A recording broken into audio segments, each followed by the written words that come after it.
যাদের হার্ট দুর্বল তারা দয়া করে আমার এই ভিডিওটা দেখবেন না। অনেক দিন থেকে পাশের রুমটা খেয়াল করছি, সব সময় তালা লাগানো থাকে। আমি কখনো রুমটায় গিয়েছি বলে মনে পড়ে না। আম্মুকে জিজ্ঞেস করলাম, আম্মু ওই রুমটাতে কি আছে? আম্মু বললেন, তোমার জানার প্রয়োজন নাই, ওই রুমে তোমার যাওয়ার দরকার আছে বলে আমি মনে করছি না। আমি শুকনা মুখ নিয়ে বাইয়ার সামনে দাঁড়ালাম। বললাম, ভাইয়া ওই রুমটাতে কি আছে তুমি জানো কি? ভাইয়া বলল, তোর তাতে কি, যা টাকার তাই আছে, যা ভাগ। আর দাঁড়া, এক গ্লাস পানি এনে দে তো। আমি আচ্ছা বলে রুম থেকে টান পায়ে বের হয়ে গেলাম পানি আনতে। রাত এখন 12টা। ভাইয়া ঘুমিয়ে আছে মরার মতো, দেখলেই বালিশ চাপা দিতে মন চায়।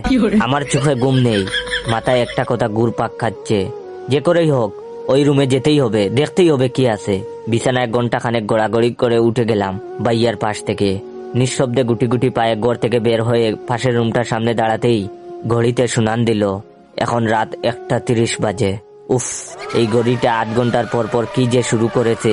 ঘড়িটা চেঞ্জ করতে হবে আম্মুকে বলে সিটকানি খুলে দরজা ধাক্কা দিতেই ক্যা এচ আওয়াজ করে দরজাটা খুলে গেল। আর তখনই মাথার উপর দিয়ে কিছু একটা উড়ে গেল। খেয়াল করে দেখে বুঝতে পারলাম বাদুড় ছিল এগুলো। এই ঘরে বাদুড় আসলো কিভাবে? আর এত মাকড়সার জাল। কতদিন এই ঘরে কেউ আসে না বুঝতে পারছি না। চারপাশে অন্ধকার, মাঝে মাঝে দূরে দুই একটা কুকুর ডেকে ওঠে। রাতটাকে আরো ভয়ানক করে তুলছে।